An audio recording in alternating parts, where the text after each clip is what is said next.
আব্বু, আমি যদি তোমার সিদ্ধান্তের বাইরে গিয়ে পরশ শিকদারকে বিয়ে করি, তাহলে কি তুমি খুব বেশি কষ্ট পাবে? আমার সাথে কি আর কখনো কথা বলবে না? মায়ের সাথেও কি সম্পর্ক নষ্ট করে দেবে?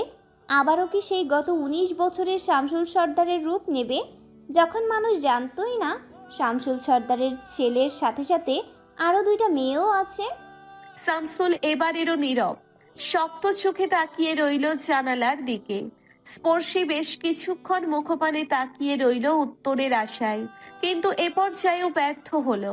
আলগোছে পা গুছিয়ে বিছানা থেকে নামলো। এরপর রুম ত্যাগ করার প্রয়াস করে 2 কদম পিছিয়েও আবার থামলো।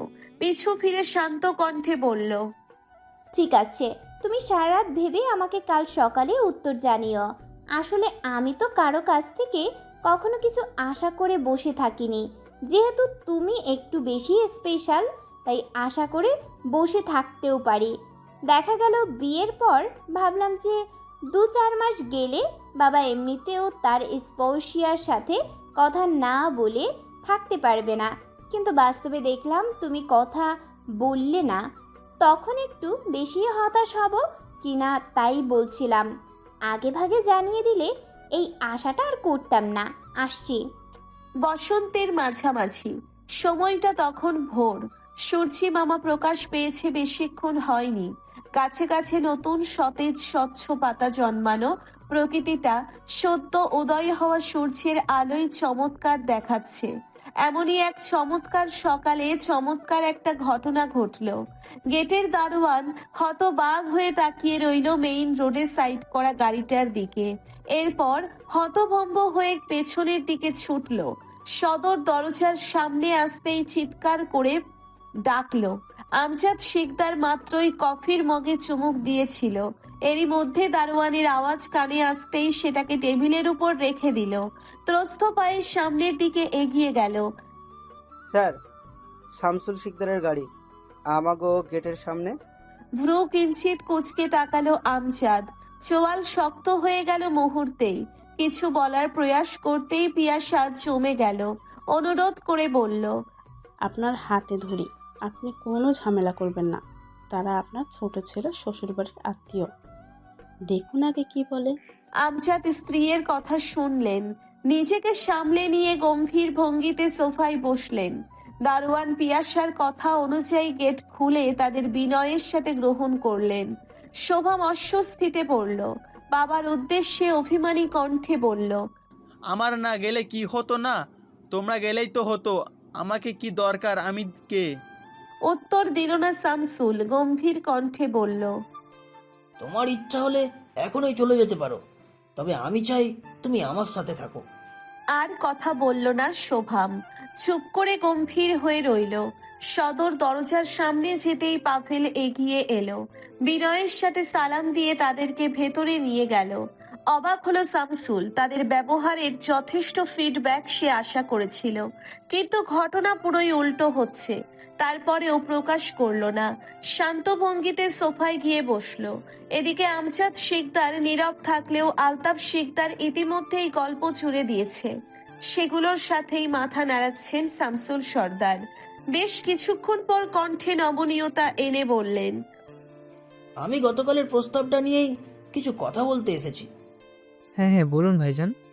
আমরা আপনার উত্তরের অপেক্ষাই করছিলাম। যদিও হুট করে রেগে গিয়েছিলেন, তবে সেটা মনে রাখিনি। এরকম হওয়াটাই স্বাভাবিক। উত্তর দিলেন না শামসুল। আলতাফ শিকদারের কথা শুনে মাথা নিচু করলো। ধীরে ধীরে অস্বস্তি বাড়ছে তার। কণ্ঠে স্নিগ্ধতা এনে বলল, আমি বিষয়টা নিয়ে ভেবেছি, মেয়ের সাথে কথাও বলেছি। হয়তোবা আমরা রাজনৈতিক আর ব্যক্তিগত ব্যাপারটা গুলিয়ে ফেলেছি, যেটা হওয়া উচিত নয়। এ পর্যায়েও কথা বলে উঠলেন আলতাফ। বললেন, তা মেয়ে কি বলল? আপনাদের মত কি? এই মুহূর্তে মত দেওয়া সম্ভব না। আমি পরশের সাথে কথা বলতে চাইছি, তার সাথে কথা না বলে মত দিতে পারছি না। শ্বশুরকে সোফায় এনে বসিয়েই সোজা দোতলায় ছুটেছে পাভেল। এবারে আর পূর্বের মতো ভুল করবে না। আসার সাথে সাথেই ভাইকে ঘুম থেকে উঠিয়েছে সে। সারা রাত ঝই ঝামেলা শেষ করে ভোর রাতের দিকে ঘুমিয়েছে। ওয়াশরুম থেকে ফ্রেশ হয়ে রুমে আসতেই পাভেল এগিয়ে গেল, বলল, ছোট কাকা নিচে ডাকছে তোকে। শুনল পরশ। মুখ মুছে রুম থেকে বের হতেই চোখ পড়ল শামসুল সর্দারের দিকে। তিনি দরজার সামনেই দাঁড়িয়ে। পরশ সাময়িকভাবে কিছুক্ষণের জন্য অবাক হলো। কিছু বলে ওঠার আগেই শামসুল পাভেলের উদ্দেশ্যে বলল, আমি একা কথা বলতে চাই, তুমি যেতে পারো। কিছুটা বিরক্ত হলো পাভেল। আর চোখে শ্বশুরের দিকে তাকাতে তাকাতে রুমের বাইরে এলো। বিড়বিড় করে বলল, আরে আমিও তো জামাই, ও এখনও হবু হলেও আমি অরিজিনালি জামাই। আমাকে রেখে এখান থেকে কী বলবে? আমার কি শোনার অধিকার নাই? সবার আগে অধিকার আমার থাকার কথা, অথচ দূর। রুমের মধ্যে থাকা সিঙ্গেল সোফাটাতে রাজকীয় ভঙ্গিতে বসে আছেন শামসুল। তার মনে নানা রকমের উৎকণ্ঠা এবং সন্দেহ। সামনেই বিছানায় বসে আছে পরশ। ভাবনায় মশগুল সে। কি এমন কথা যেটা নিচে সবার সাথে না বলে একেবারে উপরে একাকী এসেছে তার কাছে? তোমাকে আমার পছন্দ, আশা করি এর কারণ খুলে বলতে হবে না। তুমি আমার প্রতি কোনো বড় ভুল বা অন্যায় না করলেও তোমার গোটাটাই আমার পছন্দ। কখনো কল্পনায়ও ভাবিনি আমার দুই মেয়েকে তোমাদের দুই ভাইয়ের সাথে বিয়ে দিতে হবে। শোনো পরশ, হয়তো তুমি বর্তমানে ক্ষমতায় থাকতে পারো, কিন্তু রাজনীতিতে প্রচুর কাঁচা। গত 2 যুগ ধরে রাজনীতি করেছি আমি ক্ষমতার সাথে। সেখানে তুমি আমার সামনে চুনোপুটি। রাজনীতির ট্রিক্স আমার সাথে খাটাতে এসো না। মেয়ের ব্রেন ওয়াশ ঠিক মতো করেছ, যেটা আমার কাছে স্পষ্ট। হোক এটা ভালোবাসা অথবা স্বার্থ, কিন্তু তোমার কারণেই আমার মেয়ে আজ আমার থেকেও তোমাকে প্রায়োরিটি দিচ্ছে। সেটা দিক, এতে আমার কোনো অসুবিধা নেই। মেয়ে বিয়ে দিতে হবে, নিজের থেকে দূরে রাখতে হবে, এটা আমিও জানি। স্পর্শিয়া তোমাকে পছন্দ করে, বিয়ে করতে চাইছে, এটাতেও আমার কোনো সমস্যা নেই। সমস্যা থাকার কোথাও না। ভালোবাসা বিষয়টা স্বাভাবিক। তবে তুমি যদি খুনাক্ষর এই সম্পর্কের পিছনে কোনো স্বার্থের প্রয়াস করে ছক কষে বসে থাকো, সেটা তোমার জন্য মোটেও ভালো হবে না। আমার মেয়েরা আমার দুর্বলতা নয়। যদি ভেবে থাকো ওদেরকে হাতিয়ার করে আমাকে দুর্বল করবে, তাহলে তুমি কল্পনার স্বর্গে আসো। আর এর প্রতিবাদ করার জন্য শামসুল সর্দারকে প্রয়োজন হবে না। একটা কথা মাথায় রেখো, সব সময় আমার মেয়ে কখনো আফসোস করবে না। ওকে দুর্বল মেয়ে ভেবে ব্যবহার করতে যেও না। প্রস্তাবে শেষে সব হারাবে। ভেবে পেল না কিছু। এটা কি আদেও হুমকি স্বরূপ কোনো বার্তা ছিল নাকি অন্য কিছু? যাই হোক, এমনিতেই একটু গোছগাছ হয়ে এসেছে। এখন যদি এই তেরামি কথাবার্তার উত্তর তেরামি করে দিতে যাই, তাহলে ক্ষতিটা তারই। শামসুল সর্দারকে বুঝিয়ে শান্ত কণ্ঠে বলল, আপনিও ভেবে দেখবেন, স্পর্শী এখন আপনার মেয়ে, আর বিয়ের পর সে আমার স্ত্রী হবে। একজন স্ত্রীর কাছে বিয়ের পর বাবার থেকে স্বামী বেশি আপন হয়, আর নিজের স্ত্রীকে গুটি বানিয়ে রাজনীতি করার মতো কাপুরুষ শিকদারটা নয়। সে আমার কাছে আপনার থেকে সুরক্ষিত থাকবে। কথাটা বেশ অপমানজনক হলেও গায়ে মাখলেন না শামসুল, বরং খুশিই হলেন। কিন্তু সেটা প্রকাশ করলেন না, শুধু মুখে বললেন, বিয়ের পর কখনো পরিবর্তন হয় না। দাম্ভিকতা যেন এভাবেই থাকে। যাবতীয় কথাবার্তা বলা শেষ। পিয়াসা হাসি মুখে নাস্তা নিয়ে এলো মেয়েকে নিয়ে। প্রেমা যথেষ্ট সাহায্য করেছে মাকে। শরবত বানিয়েছে সে। ট্রেতে করে 7টা শরবতের গ্লাসকে সাজিয়ে নিল। এবারে গভীর ভাবনায় পড়ল। লোকটা তাকে অপমান করেছে, তাও জনসম্মুখে চরিত্রহীন হিসেবে প্রমাণ করে। একে তো কোনো ফিডব্যাক করাই উচিত, কিন্তু কি করা উচিত সেটা ভেবে পেল না। আচ্ছা, শরবতটা আপাতত তার কবজায়। সে কি একটু থুতু মিশিয়ে দেবে শরবতে? লোকটাকে নিজের থুতু খাওয়াবে? পরক্ষণেই নিজের উপরেই বিতৃষ্ণা এলো। ইয়াকছি, না না, এতটা বিশ্রীভাবে অসভ্যতা করা উচিত হবে না। আচ্ছা, তাহলে কি একটু মরিচের গুঁড়া বা বোম্বাই মরিচ মিশিয়ে দিবে? না না, যদি ঝাল লেগে শেষে চিৎকার করে থাপ্পড় মারে। সবাইকে বলে শরবতে ঝাল ছিল, তখন সবাই মিলে ইচ্ছে করে প্যাদাবে। তখন যে সে ইচ্ছে করে মিশিয়েছে সেটা প্রমাণ হয়ে যাবে। আবারও ভাবনায় পড়ল প্রেমা। সবশেষে সিলেক্ট হলো লবণ। হ্যাঁ, লবণ মেশাবে সে। কেউ যদি বুঝতেও পারে তাহলে বলে দেবে ভুল করে চিনি ভেবে লবণ মিশিয়ে ফেলেছে। যেই ভাবনা সেই কাজ। ইচ্ছে মতন লবণ মিশিয়ে গুলে নিয়ে ট্রে হাতে নিল। এরপর ত্রস্ত পায়ে এগিয়ে গেল ড্রয়িং রুমের দিকে। প্রথমে সালাম দিয়ে শামসুল সর্দারের হাতে শরবতের গ্লাস দিল। এরপর চিহ্নিত গ্লাসটা শোভামের হাতে দিয়ে এক এক করে বাকিদের হাতে তুলে দিল। শোভাম গ্লাস ধরেই বসে রইল। এখানে মুহূর্ত ব্যয় করতে ইচ্ছুক নয় সে। শুধুমাত্র বাবার কথাই বসে আছে এখানে। এ কি বাবা, খাচ্ছ না কেন? পিয়াসার কথা শুনতেই বিনয়ী হাসল শোভাম। এক চুমুক মুখে নিতেই চোখ মুখ বিকৃত হয়ে গেল। এই শরবত গিলে নেওয়ার মতো হয়নি, ফেলে দেওয়াটাও এই মুহূর্তে অসম্ভব। চোখ মুখ কুচকে গিলে ফেলে দ্রুত পাশ থেকে মিষ্টি নিল। এরপর রান্নাঘরের দিকে তাকাতেই দেখলো প্রেমা লুকিয়ে পড়েছে। এতক্ষণ যে সে উকি মেরে তাদেরকে দেখেছে এ ব্যাপারে নিশ্চিত। এই বিষয়ে আর তেমন মাথা ঘামালো না শোভাম। তবে কোনো ঘটনার উপর ভিত্তি করে ঘটনাটা সে ঘটিয়েছে সেটা তার জানা। জানি না তো, কেন রুমে নেই? না, দেখছি না, তোমাকে কিছু বলেনি? দ্রুত রান্নাঘর থেকে বেরিয়ে এলেন পিপাসা। হাত মুছে বললেন, না, আমি আসলে রাতে আশির সাথেই ছিলাম, সকালে আর যাওয়া হয়নি, আর নিচেও তো দেখলাম না। ওহো, মনে পড়েছে, তোর বাবা তো শোভামকে নিয়ে বের হয়ে গেল সকাল সকাল। কাল রাতে নাকি অনেক ঝামেলা হয়েছে, হয়তো সেখানেই গেছে। ভাবনাই পড়ল স্পর্শী। কিছু কি ভেবেছে তার বাবা? তার উত্তরটা কেমন হতে পারে? চিন্তিত হয়ে সোফায় বসলো। কণ্ঠকে খাদে নামিয়ে বলল, ওহ, সকাল প্রায় 9টা বাজে। আজকে অনেক বেশি ঘুমিয়েছে স্পর্শী। হয়তো সারা রাত জেগে থাকার ফলে এখনো নাস্তা করা হয়নি। ত্রস্ত পায়ে ডাইনিং এ এসে বসলো। হুট করেই সদর দরজা দিয়ে কারো ঢোকার আওয়াজ এলো। ঘাড় ঘুরিয়ে সেদিকে তাকাতেই দাঁড়িয়ে পড়ল। বাবা এসেছেন, পেছনে শোভামও। তাদের মুখশ্রী গুরু গম্ভীর। দুজনেই নিশ্চুপ, কোনো প্রকার কথা না বলে ত্রস্ত পায়ে উঠে গেল দোতলায়। হতাশ হলো স্পর্শী। হয়তো তাদের মেজাজ এখনো বিগড়ানো। এই মুহূর্তে উত্তর চাওয়াটা বোকামি হবে। নাস্তা নিয়ে টেবিলে বসতেই মিনিট খানেকের মধ্যেই বাবা এবং ভাই এলো। ডাইনিং এ বসতে বসতেই হাত ছেড়ে বলল, নাস্তা দাও। তড়িঘড়ি করে খাবার দিল সোনালি এবং পিপাসা। খাওয়ার এক পর্যায়ে গলা পরিষ্কার করে পিপাসার দিকে তাকালেন শামসুল। বললেন, আজ কি বার? মঙ্গলবার। কেন? এই শুক্রবারের পরের শুক্রবার স্পোর্টসিয়ার বিয়ে।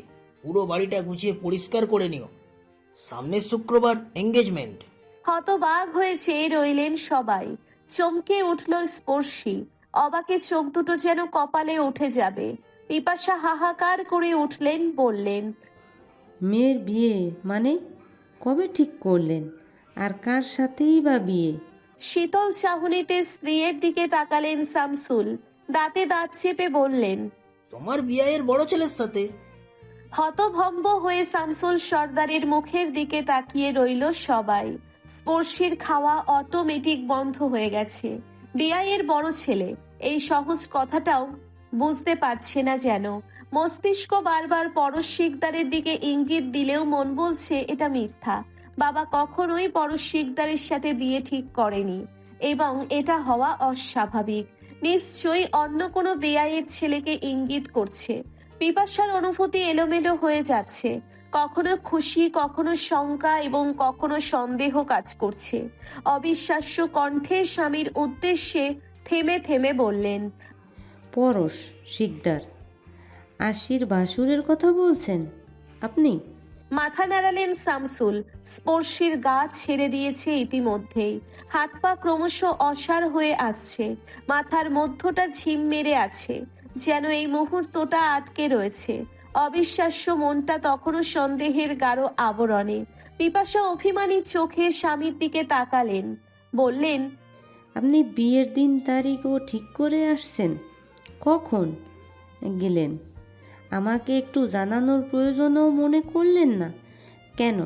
মেয়ে কি শুধু আপনার, আমার না? স্ত্রীর মুখপানে একবার তাকালেন শামসুল।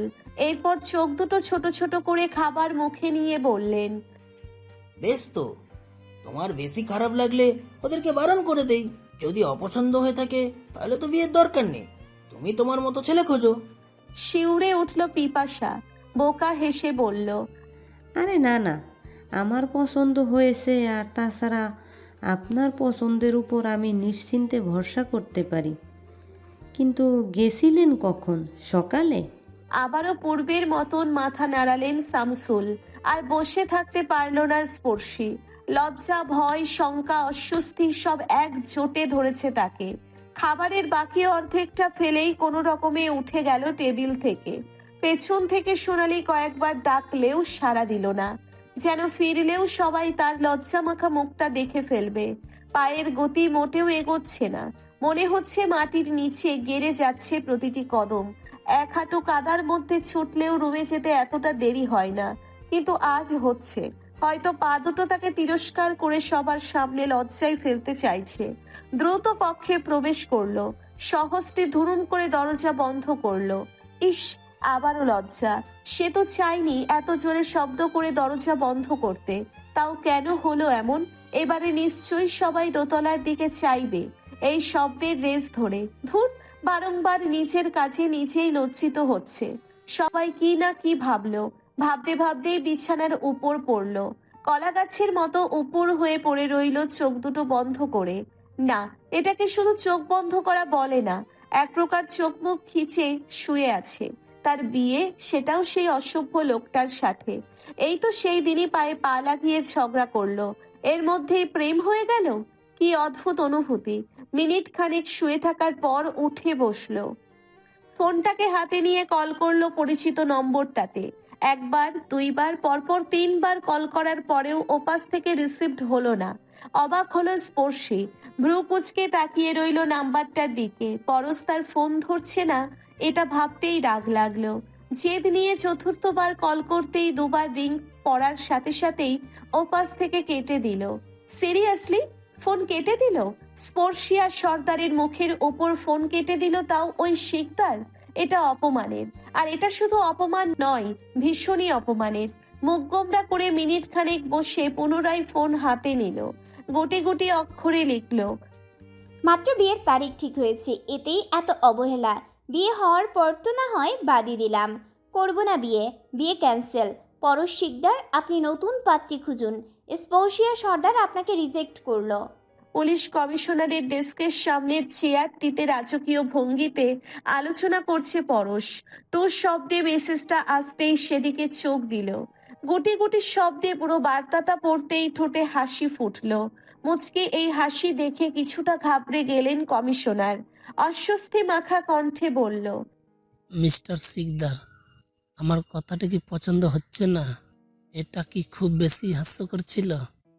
পরশ এক ঝলক তাকালো, এরপর কমিশনারের দিকে তাকিয়ে ইশারায় ফোনটাকে দেখালো। বুঝতে পারলেন কমিশনার, বললেন, তাহলে কি আমরা পরে এই ব্যাপারে কথা বলবো? বাদ সাধলো পরশ, বলল, কোনো প্রয়োজন নেই, ততটা গুরুত্বপূর্ণ ফোন না, আপনি বলুন। এরপর সংক্ষেপে খুদে বার্তাটিকে পাঠিয়ে মনোযোগ দিল নিজের কাজে। আমি ব্যস্ত আছি স্পর্শিয়া, পরে কথা বলছি। মেসেজটা পড়তেই ভেঙচি কাটলো, ব্যঙ্গাত্মক মুখশ্রীতে বলল, এখন তো ব্যস্ত থাকবেই, সবটা যে ঠিকঠাক, অথচ রাজি হওয়ার আগে অবসরের সমুদ্রে ভাসছিলেন। রাত 3টার সময় দেখা করার জন্য লাফাতেন অসভ্য লোক। আপু, দরজা খোলো। দরজার ওপাশ থেকে আরশির শব্দ শুনতেই চমকালো স্পর্শী। নিজেকে সংযত করে ত্রস্ত হাতে দরজা খুলল। ছিটকানি খুলে দরজাটা ভিড়াতেই বুকের উপর পড়ল আরশি। চাপটে ধরে উৎফুল্ল কণ্ঠে বলল, আপু, আমি ভীষণ খুশি হয়েছি। বিশ্বাস করো, আমার নাচতে ইচ্ছে করছে। আমার তো ভাবতেই লাফাতে ইচ্ছে করছে। পরের বার শ্বশুরবাড়ি আমি একা না, তুমিও যাবে সাথে। আহা শান্তি। এখন আর ওরা আমাকে বাপের বাড়ি নিয়ে খোঁটা দিতে পারবে না, দিলেই তুমি নাক ভেঙে দেবে। বোনের উত্তেজনাকে পাত্তা দিল না স্পর্শী। গা ছাড়া ভাব নিয়ে এসে বিছানায় বসলো। দাম্ভিকতা নিয়ে বলল, বিষয়টা তোর জন্য মোটেও সুখকর নয়। একবার ভাব, আমি এখানে তোর বড় বোন হলেও ওখানে হব বড় যা। যা চিনিস, না চিনলে এখন থেকে শেখ। সম্মান করে চলতে হবে আমাকে। বাড়ির সকল কাজকর্ম তোকে দিয়ে করাবো, বুঝলি?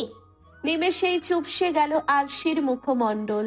পরক্ষণেই উত্তেজিত হয়ে বলল, তুমিও ভুলে যেও না আমি তোমার সিনিয়র। ও বাড়িতে তুমি নতুন হলেও আমি কিন্তু পুরনো এক বাচ্চার মা।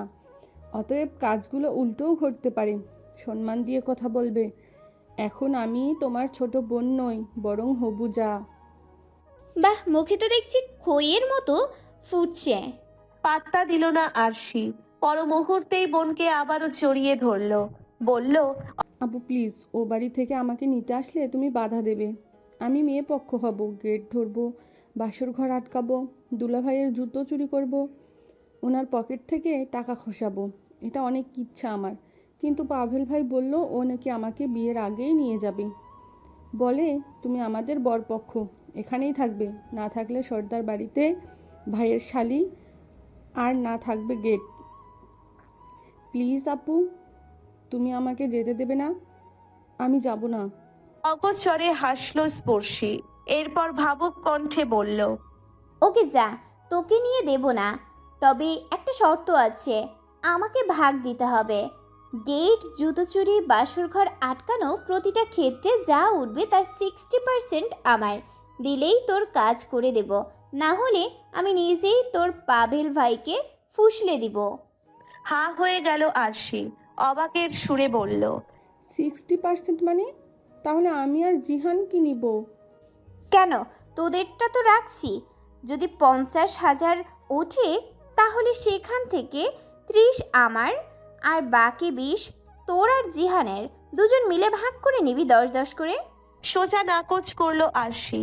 রেগে মেগে উঠল বিছানা থেকে। দাঁড়িয়ে নাক ফুলিয়ে বলল, এটা মগের মুল্লুক নাকি? চুরি করব আমরা, চোর সাজবো আমরা, গেটের বাসরের খরচ করব আমরা, আর 60% পাবা তুমি, তাও বসে বসে। 1 টাকাও দেব না, তোমাকে ভাগেই রাখবো না, তোমার দরকার নাই। দেখি পাভেল ভাই আমাকে নেয় কিভাবে। আমিও অসুস্থ হওয়ার ভান করব, কান্নাকাটি করব, তাহলেই আর পারবে না। ভ্রু কুচকে তাকালো স্পর্শী। শান্ত কণ্ঠে বলল, ভুলে যাস না বিয়েটা আমার। আমাকে ভাগ না দিলে বিয়ে ক্যান্সেল করে দিব। তখন না থাকবে বাঁশ আর না বাজবে বাঁশি। হেসে দিল আরশি। দাম্ভিকতার সুরে বলল, তুমি এই বিয়ে ক্যান্সেল করলে আব্বু তোমাকে 18 টুকরো করে বিষখালী নদীতে ভাসিয়ে দেবে। আম্মুকে তখন বলছিল, আমি শুনেছি লুকিয়ে। কথাটা কানে যাওয়া মাত্রই নড়ে চড়ে বসলো স্পর্শী। কপাল কুচকে আরশির দিকে তাকিয়ে বলল, তাই নাকি? আরো কিছু বলার প্রয়াস করলেও মুখে আনলো না। মনে হলো এক মুহূর্তে বাবার সাথে একটু কথা বলা দরকার। গত রাতের হুমকি স্বরূপ কথা বলার পর আর কথা হয়নি। তার মনোভাবটা একটু বোঝা উচিত। আদেও কি খুশি মনে এই সিদ্ধান্ত নিয়েছে, নাকি তার চাপে? ভাবনা মোতাবেক কাজ করার জন্যেই উঠে দাঁড়ালো। 2 কদম সামলে এগোতেই ফোন বেজে উঠল। পরশ শিকদার কল করেছেন। আর এগোলো না স্পর্শী। আয়েশ করে বিছানায় বসলো। রিসিপ্ট করে ঝাঁঝালো স্বরে বলল, ফোন ধরবে না স্পর্শিয়া সর্দার, একদমই ফোন দিবেন না। আমার ফোন রিসিভ করেননি মনে নেই? পুরো 4 বার দিয়েছি, লজ্জা নেই? কোন আক্কেলে আবার ফোন দিয়েছেন? ওপাশ থেকে পরশ ব্যঙ্গাত্মক সুরে বলল, লজ্জা থাকবে না কেন? অবশ্যই আছে। তবে যতটুকু লজ্জা থাকলে কেউ ফোন রিসিভ করে এই কথাগুলো শোনায়, ঠিক ততটুকুই আছে। খেপে গেল স্পর্শী। দাঁতে দাঁত চেপে বলল, আপনি কি বলতে চাইছেন কল কেটে দেওয়া উচিত ছিল আমার? ওকে, ভুল হয়ে গেছে, শুধরে নিলাম, বাই। বলেই কেটে দিল। পরশ পরপর আরো 4 বার কল দিলেও রিসিপ্ট করলো না স্পর্শী, বরং কেটে দিল বারবার। স্পর্শী ফোন হাতে ভাবুক ভঙ্গিতে তাকিয়ে আছে। এখন আর কল আসছে না। কেন আসছে না? এটা খুবই অন্যায়। মাত্র 4 বার কল দিয়েই চুপ হয়ে রইল, আর একবার দেওয়ার প্রয়োজন বোধ করলো না। এটা ভীষণ অপমানের। স্পর্শী আবারও মেসেজে ঢুকলো।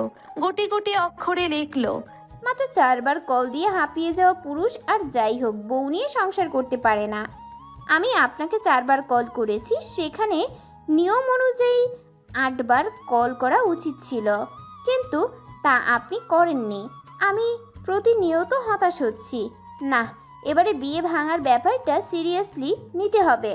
মেসেজটা পড়তেই হতবাক হয়ে গেল পরশ। এ কেমন ছেলে মানুষই, প্রতি মুহূর্তে বিয়ে ভাঙার হুমকি! এটা কি মানা যায়? অবশ্যই যায় না। কিন্তু না, উত্তেজিত হওয়া যাবে না, মানতেই হবে কবুল বলার আগ পর্যন্ত। যে সাইকো বিয়ে করতে যাচ্ছে তাতে এরকম পাগলামি খুব বেশি অস্বাভাবিক না।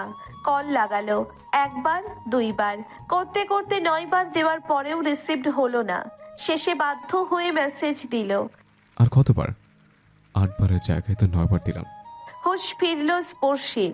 সে ভীষণই মজা পাচ্ছিল। মেসেজটা দেখে জিভে কামড় মেরে কল লাগালো, সাথে সাথে রিসিভড হলো।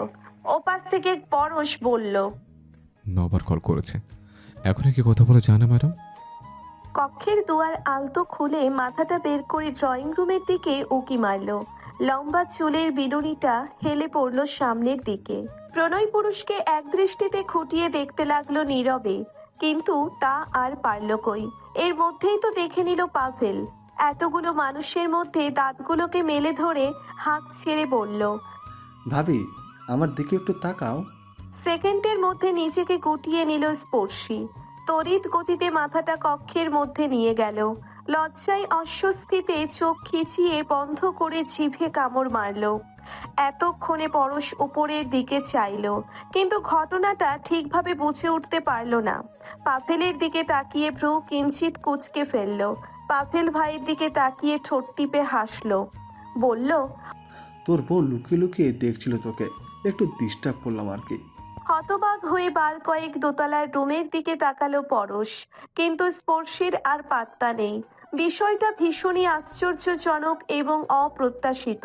স্পর্শিয়া সর্দার তাকে লুকিয়ে দেখছিল, এটা যেন অবিশ্বাস্য। এই তো আর মিনিট খানেকের মধ্যেই নিচে আসবে। তাহলে আচ্ছা, সে কি তাকে খুবই মিস করছিল? অপ্রত্যাশিত এই ঘটনায় অনুভূতিগুলো পুনরায় সঞ্চার হলো। প্রেয়সীকে দেখার প্রবল ইচ্ছে জাগলো হৃদয়ে। এই আশ্চর্যজনক ঘটনা দেখার ইচ্ছেটাও ভেতরটাকে নাড়িয়ে দিচ্ছে ক্রমশ। কিভাবে তাকিয়েছিল এই মায়াবিনী মুখ, কতটা মুগ্ধতা নিয়ে দেখছিল তাকে। আচ্ছা, যদি একবার তাদের চোখাচোখি হতো, তাহলে মুখটা কিভাবে লজ্জায় নুইয়ে যেত। আদেও লজ্জায় লাল হতো সেই মুখ, নাকি স্পর্শিয়া সর্দার তার চিরাচরিত রূপে ফিরে গিয়ে ভেংচি কেটে অন্যদিকে তাকাতো। ওকে নিচে নিয়ে এসো। চাচার গলার স্বর পেতেই বুকটা ধক করে উঠল স্পর্শীর। হাত দুটো কেমন নিশ্চল হয়ে উঠল। শরীরটা ক্রমশ ঠান্ডা হচ্ছে। পায়ের নিচে অদ্ভুত এক শিরশিরানি অনুভূত হচ্ছে।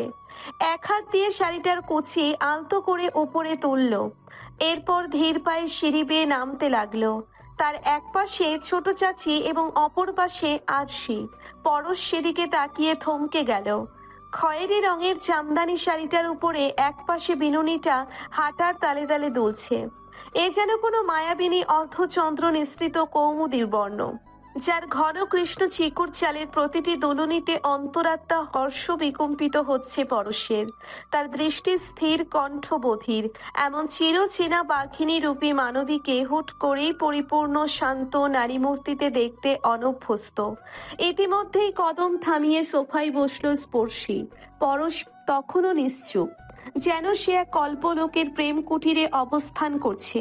মন প্রাণ উজাড় করে চাইছে ওই হরিণীর দৃষ্টিতে একবার চোখাচোখি করতে, কিন্তু অপর পাশের নারীরূপী মায়াবিনীর যেন এতে বিশাল অসম্মতি।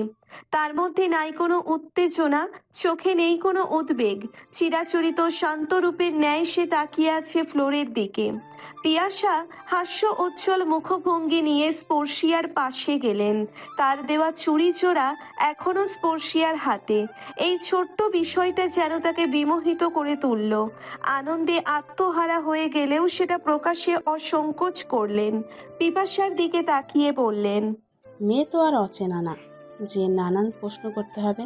দেরি না করে আংটিটা পরানো ভালো, কি বলেন বিয়ান?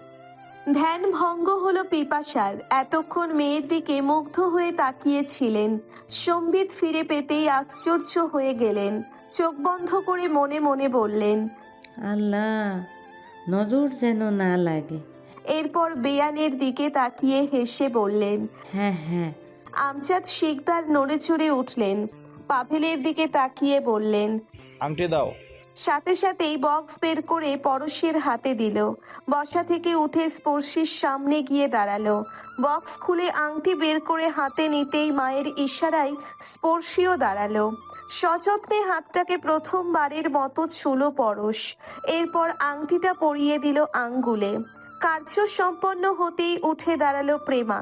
ভেবেছিল সেদিনের বেয়াদবির বিপরীতে কোনো না কোনো ফিডব্যাক সে পাবে, কিন্তু শোভামের নিশ্চুপতা তাকে অবাক করে দিয়েছিল। এটা কোনোভাবেই কাম্য ছিল না। মনে হচ্ছিল যেন এতে তার কিছু হয়নি। ব্যর্থ প্রেমা, প্রতিশোধ নিতে ব্যর্থ। আর হবে নাই বা কেন? অপর পক্ষ থেকে কোনো প্রকার প্রতিক্রিয়া না পেলে কি হয়? এখানে আসার পর বার কয়েক খুঁজলেও দেখা মেলেনি ভদ্রলোকের। কি অদ্ভুত! বোনের এঙ্গেজমেন্ট অনুষ্ঠান, অথচ বড় ভাই হয়ে তিনি অনুপস্থিত। বিষয়টা খুবই বেদনাদায়ক। অথচ দেখো, এখানকার সবাই কেমন উৎফুল্ল। কারো মনে কোনো ক্ষোভ বা ব্যথা খুঁজেই পাচ্ছে না সে। ভাইয়া ভাবিকে কি একটু স্পেস দিবেন? না মানে ওদেরকে একটু আলাদাভাবে কথা বলার সময় দেওয়া যায় না? থেমে থেমে পাভেল পুরো কথাটা সম্পন্ন করতেই পিছু ফিরল পরশ। মন সায় দিলেও মস্তিষ্ক বিরোধিতা করছে। চোখ রাঙিয়ে ভাইকে চুপ করতে বলল ইশারায়, কিন্তু পাভেল নিরুত্তর। বরাবরের মতো আবারও বলে উঠল, হ্যাঁ, ওদের রুমে বা ছাদেই তো কথা বলতে পারে। আলতাফ শেখদার খুব করে কেশে উঠলেন। আয়েশ করে সোফায় বসে বললেন, এখনও কি আলাদা করে কিছু বলার প্রয়োজন আছে? আর বললেও বা কি?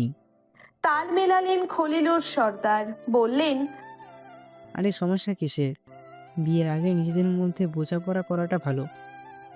ওভাবে লুকিয়ে লুকিয়ে দেখার কি কোনো প্রয়োজন ছিল? তুমি দেখবে বললে তো রুমে চলে আসতাম। থতমত খেয়ে গেল স্পর্শী। দ্রুত পরশের থেকে চোখ সরিয়ে অন্যদিকে তাকালো। এরপর ঝাঁঝ নিয়ে উত্তর দিল, হ্যাঁ ভাই, দেখছিলাম যে আপনি আজকেও সেই নিত্যদিনের মতো সাদা কালো পাঞ্জাবি পরে এসেছেন কিনা, কিন্তু আপনার মনে আমার জন্য একটুও করুণা নেই। বরাবরের মতো আমাকে আশাহত করে সেম গেট আপেই এসেছেন, সাদা পাঞ্জাবি, পায়জামা আর ঘড়ি, ব্যাস। পরশ দু কদম এগিয়ে স্পর্শীর গায়ের সাথে ঘেঁষল। স্পর্শীর কাঁধ এখন পরশের হাতের সাথে ছুঁই ছুঁই। ভাবলেশহীন ভাবে দূরের জঙ্গলের দিকে তাকালো। বলল, তো তুমি কি আমাকে বিয়ের শেরওয়ানিতে আশা করছিলে, নাকি স্যুট বুটে? এরকম গা জ্বালানো কথাবার্তা মোটেই পছন্দ নয় স্পর্শীর। কেউ কেন তাকে এ ধরনের তেরা কথা বলবে? সে নিজে বললে সেটা আলাদা ব্যাপার, কিন্তু অন্য কেউ পারবে না।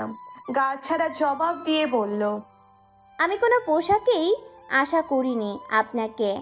আপনার যা ইচ্ছা তাই পরবেন, আমার কি। ছি স্পর্শিয়া, কোনো পোশাকে না মানে কি? তুমি কি আমাকে পোশাক ছাড়া আশা করছিলে? আমাদের মাত্র এঙ্গেজমেন্ট হলো, বিয়ের নাম গন্ধ নেই, এর মধ্যে এসব কি? হ্যাঁ, এতটা ক্লোজ হওয়া কিন্তু মোটে উত্তম কিছু না। এই আপনি চুপ করুন তো। এসব অসভ্য মার্কা কথাবার্তা বলে কি ভাব জমাতে চাইছেন? শুনুন, আমি এইসবে মোটেও ইন্টারেস্টেড না। তুমি কি বলতে চাইছো আমরা ভাব ছাড়া বিয়ে করছি? আজ খুবই যুক্তি, ভাব ছাড়া বিয়ে হয় নাকি? হ্যাঁ হয়, আমাদের মধ্যে কোনো ভাবের সম্পর্ক ছিল না, মোট কথা কিছুই ছিল না। কিছু ছিল না মানে? কিছু থাকার কথা ছিল নাকি? মুখ ঝামটা দিয়ে কোনো উত্তর না দিয়েই ছাদের অন্য পাশে চলে গেল স্পর্শী। লোকটা ইচ্ছে করে তাকে খ্যাপাতে চাইছে, কিন্তু সে মোটেই এই ফাঁদে পা দেবে না। গরম লাগছে ভীষণ, শাড়িটা অত্যন্ত ভারী ঠেকছে। পিছু ফিরে পরশের দিকে তাকালো। এরপর চঞ্চল কণ্ঠে বলল, আপনি কি কিছু বলবেন নাকি আমি চলে যাব? গরম লাগছে, শাড়ি চেঞ্জ করব। পরশ আলতো পায়ে স্পর্শীর দিকে এগিয়ে গেল। দৃষ্টিকে অবিচল করে চেয়ে রইল বেশ কিছুক্ষণ, তারপর শান্ত কণ্ঠে বলল, কিছু বলাটা কি খুব বেশি প্রয়োজন স্পর্শিয়া? তার চেয়ে আমি বরং কিছুক্ষণ দেখি, একটু নিষ্ঠুপ হয়ে তোমায় গাঁথি। এরকম সুযোগ তো কখনো দাওনি, আজ না হয় নিয়ে নেই। চোখ সরিয়ে নিল স্পর্শী। লজ্জাও পেল। আর কতক্ষণ এভাবে একজনের দিকে কিভাবে এমন নির্লজ্জের মতো তাকিয়ে থাকা যায়? কই, সে তো পারে না। তাকানোর সাথে সাথেই শরীর অচল হয়ে আসে, শ্বাস রোধ হয়, বক্ষ থমকে যায়। আপনার এই পাঞ্জাবিটা খুব সুন্দর, এটাকে আর পরবেন না, রেখে দিবেন সযত্নে। চমকে স্পর্শীর দিকে তাকালো পরশ। ভ্রুখানি কিঞ্চিত কুচকে তাকিয়ে প্রশ্ন ছুড়ে দিল। বলল, কেন? সুন্দর পোশাক না পরে তুলে রাখবো কেন? না পরবেন না, কারণ আমি বারণ করেছি। ক্ষেপে গিয়েও নিজেকে সামলে নিল স্পর্শী। এরপর পাঞ্জাবির বুকের দিকের একটা বোতাম আঙ্গুল দিয়ে ধরল। বোতামটাকে ছাড়িয়ে আঙ্গুলটা বুকের বাম পাশ বরাবর স্থান নিল। কিঞ্চিত জায়গা দখল করে ঘুরিয়ে ঘুরিয়ে বলল, কারণ এটা পরলে আপনাকে বেশি সুন্দর লাগে, অন্য কারোর নজর লেগে যাবে যে কোনো সময়। আর স্পর্শিয়া সর্দার নিজের জিনিস কিঞ্চিত পরিমাণও অন্যকে দিতে শেখেনি, বুঝলেন? শ্বাস যেন আটকে গেছে পরশের। বুকের বাম পাশটা অসাড় হয়ে গেছে। হৃৎপিণ্ড দুর্দান্ত গতিতে ধ্বনিত হচ্ছে। নিষিদ্ধ প্রত্যাশাগুলো প্রতিক্ষণে সচল হচ্ছে মনের মধ্যে, কিন্তু মস্তিষ্ক তার বিরোধিতা করছে। দ্রুত সরে গেল কয়েক কদম পিছিয়ে। এরপর সিঁড়ির দিকে যেতে যেতে বলল, তুমি বড্ড জ্বালাচ্ছ স্পর্শিয়া, এগুলো সময় মতো ফেরত পাবে। নিচে আসো, অনেকটা সময় পেরিয়েছে। এটা ভাবের রূপ, ভীষণ সুন্দর। আর সে হাসলো। প্রেমার হাত ধরে ভেতরে আসলো। সে পুরো বাড়ি ঘুরিয়ে দেখাচ্ছে ননদকে।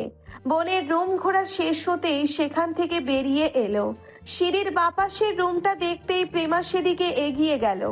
তড়িৎ বেগে হাত চেপে ধরলো আরশি। বলল, আরে ওদিকে চলো, এই রুমটা ঘোরা যাবে না, এটা শুভম ভাইয়ার। অবাক হলো প্রেমা। বলল, কেন? উনিও কি পরশ ভাইয়ের মতো রাগ করেন রুমে গেলে? না, তেমন কোনো বিষয় না, কিন্তু ভাইয়াকে আমার ভয় লাগে। ওনার সাথে তেমন একটা কথাও হয় না, তাই ওই রুমে যাই না আমি। আর তাছাড়াও উনি এখন রুমেই আছে। তুমি আসো না, জিহানের রুম দেখবো। ওই গাধাটার রুম দেখলে তোমার গোয়াল ঘর মনে হবে। গেল না প্রেমা। বরাবরই নিষিদ্ধ জিনিসের প্রতি ঝোঁক তার, কৌতূহল বাড়ে প্রতিনিয়ত। বলল, আরে ভেতরে দেখবো না তো, জাস্ট উকি মেরে বাহির থেকে দেখবো রুমটা। আরশি বারণ করলেও প্রেমার সাথে পারল না। বাধ্য হয়ে শোভামের রুমের সামনে গেল। আলতো হাতে ধাক্কা দিয়ে দরজা খানিকটা মেলল। উকি মেরে ভেতরে তাকিয়ে গোল গোল চোখে দেখে নিল। মনে মনে বলল, বাহ, ব্যাটা গোছালো আছে। মুহূর্তে আরশি টেনে নিয়ে বাইরে আসলো। বলল, অনেক দেখা হয়েছে, এবার চলো। শব্দটা একটু জোরেই হয়ে গেছে। বিছানায় নির্ঘুম শুয়ে থাকা শোভাম টের পেয়ে গেল। গম্ভীর কণ্ঠে বলল, কে ওখানে? ঘাবড়ে গেল আরশি। আঙ্গুল উঠিয়ে প্রেমাকে চুপ করার ইশারা দেওয়ার সাথে সাথেই উত্তর দিল প্রেমা। বলল, আমি। হুট করেই রুমের বাইরে অচেনা মেয়েলি কণ্ঠ শুনে উঠে বসলো শোভাম। দরজার সামনে এসে প্রেমাকে দেখতেই ভ্রু কুঁচকালো। এরপর আরশির দিকে তাকিয়ে বলল, কি সমস্যা এখানে? কি ঘাবড়ালো আরশি। ভাইয়ের যে মন মেজাজ ভালো নেই সেটা আগেই বুঝতে পেরেছে সে। গতরাতে বাবা এবং ভাইয়ের মধ্যে যে কথা কাটাকাটি হয়েছে সেটা স্পষ্ট শুনেছে। পেটে ব্যথা এবং অস্থিরতার কারণেই সারা রাতে ঘুম হয়নি। হয়তো বিগত রাতের ঘটনার কারণেই সে আজ উপস্থিত ছিল না। বলল, কিছু না ভাইয়া, এমনি। কথাটা বলে শেষ করার আগেই প্রেমা বলল, আমাকে রুম ঘুরিয়ে দেখাচ্ছিল ভাবি, শুধু আপনার রুমটা বাকি ছিল। আচ্ছা, আপনার রুমে ঢোকার অনুমতি নাই কেন? গম্ভীর দৃষ্টিতে সামনের পুচকে মেয়েটাকে একবার পরখ করে নিল শোভাম। ভ্রুযুগল কুচকে আরশির দিকে তাকিয়ে বলল, এটা কোনো চিড়িয়াখানা না যে ঘুরে ঘুরে দেখতে হবে। রুমের সামনে থেকে যাও, বিরক্ত করো না। এরপর সশব্দে দরজা বন্ধ করে দিল ভেতর থেকে, কিন্তু সরল না। কান পেতে দাঁড়িয়ে রইল সেখানেই। প্রেমা বিরক্ত হলো। গিজগিজ করে আরশিকে বলল, এটা কি চিড়িয়াখানা? আর তোমার ভাই নিজেকে দুর্লভ কোনো প্রাণী মনে করে? এই জন্যই দরজা বন্ধ করে বসে থাকে, যেন টিকিট ছাড়া দেখার কোনো অনুমতিই নেই। আজব প্রাণী। দিদি, চমকে দুপাশে তাকালো স্পর্শী। সেরকম পরিচিত কাউকে না দেখে আবারও মনোযোগ দিল সামনের জ্যামের দিকে। পরক্ষণেই আবারও পরিচিত স্বর পেল। এ পর্যায়ে ডান দিকে তাকালো। পাশেই জ্যামে আটকে থাকা বাসটির জানালা দিয়ে উৎফুল্ল দৃষ্টিতে তাকিয়ে আছে একটি পরিচিত হাস্য উজ্জ্বল মুখ। মাত্র কয়েক মাসের ব্যবধানে চেহারায় তার বেশ পরিবর্তন এসেছে। মুখশ্রীতে এসেছে পরিপূর্ণ নারী সুলভ গঠন। স্পর্শী হাসল। এরপর মেয়েটার দিকে তাকাতেই দেখলো সিট শূন্য। অবাকের রেস ধরে পাশে তাকাতেই দেখলো এগিয়ে আসছে সে। বাস থেকে নেমে এক ছুটে গাড়ির সারির মধ্যে থাকা কিঞ্চিত ফাঁকা স্থান গলিয়ে স্পর্শীদের গাড়ির কাছে এলো। দ্রুতই দরজা খুলে দিল স্পর্শী। পাশে বসিয়ে আদুরে কণ্ঠে বলল, বাহ, শ্রাবণ তো দেখি বেশ সুন্দরী হয়ে গেছে। তা এই রূপের রহস্য কি? ভ্রু নাচানো দুষ্টুমি ভরা কণ্ঠে কথাটুকু বলতেই লজ্জায় নইয়ে পড়ল শ্রাবণী। বুক ফলিয়ে নিঃশ্বাস নিয়ে বলল, আপু, আমি চান্স পেয়েছি পাবলিকে। আরে দারুণ! তা কোন ইউনিভার্সিটিতে? আর অ্যাডমিশন টেস্ট শেষ হয়ে তো ভর্তির ডেট শেষ হতে চলেছে।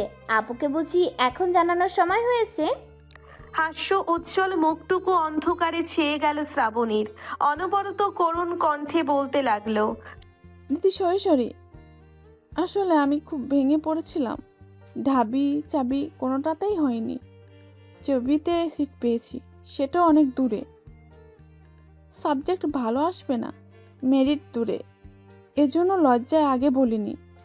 এরপর রাবিতে পরীক্ষা দিলাম। ঈশ্বরের কৃপায় খুবই ভালো হয়েছে পরীক্ষা। ইংরেজি এসেছে। এই তো ভর্তি আর মাত্র 6 দিন আছে, এর মধ্যে হয়ে যাব। কিন্তু আমি রেজাল্ট পাওয়ার পর থেকেই তোমাকে ফোন করেছি, কিন্তু বন্ধ পেয়েছিলাম। শুনতেই হেসে দিল স্পর্শিয়া। শ্রাবণীর মাথায় হাত বুলিয়ে বলল, আমার ফোনটা ভেঙে গেছিল শ্রাবণ। যাই হোক, বাদ দাও।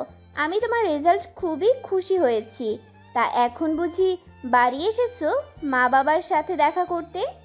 মাথা নাড়িয়ে উত্তর দিতেই হর্নের শব্দ বেজে উঠল। স্থির হয়ে থাকা গাড়িগুলো ধীরে ধীরে গতি বাড়াচ্ছে। শ্রাবণী তড়িঘড়ি করে গাড়ি থেকে নেমে গেল। বলল, আপু, আমি আসি। গাড়ি ছেড়ে দিয়েছে, ব্যাগ আছে গাড়িতে, দেখা হবে। এই, তুমি আমার সাথে চলো শ্রাবণ, আমি পৌঁছে দেব। কথাগুলো শ্রাবণীর কান স্পর্শ করেছে কিনা তা বোঝা গেল না। শুধুমাত্র দেখা গেল ধীরে ধীরে সে উঠে গিয়েছে বাসের মধ্যে। এরপর এগিয়ে গেল বাস দ্রুত তার সাথে। পেছনের সারি থেকে গাড়ি হর্ন দিচ্ছে অনবরত। আর দাঁড়িয়ে থাকা গেল না। ড্রাইভারকে বলতেই তিনি গতি বাড়িয়ে দিলেন। জনমানবহীন ক্লাব ঘরটাতে বসে নেশা করছে সুজন। সে একা নয়, সাথে আছে আরো 4 জন। টেবিলের উপর সাজিয়ে রাখা কাচের গ্লাসগুলোতে বিদেশি মানের চড়া দামের অ্যালকোহল। যাবতীয় রাগ, জেদ, ঘৃণা সব একাকার করে মিশিয়ে সেটা পান করছে মদের সাথে।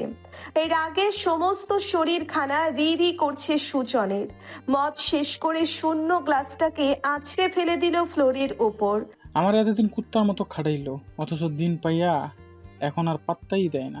আরে আমি না থাকলে শেষদারের কোনো অস্তিত্বই থাকতো নাকি? শালার নেমো খাম কুত্তার বাচ্চা আমার গায়ে হাত দেয়, আমারই গালি দেয়। মাইয়া মানুষের সোয়াব পাইয়া সব ভুলে গেছে লুচ্চা। আরে মাইয়া মানুষের অভাব আছে নাকি? ওই মাইয়াই কেন ইচ্ছা তো করতেছে সিরা খুইরা খাই। রাইহান মদের গ্লাসটাকে হাতে নিল। এরপর এক ঢোক গিলে বিচ্ছিরি রকমের হাসলো। ব্যঙ্গ করে বলল, এখন তো ৭৫-এ বিল্ডিং ভাঙে, অথচ পরশ শিকদারের সামনে গেলেই হাওয়া ফুস। খেপে গেল সুজন।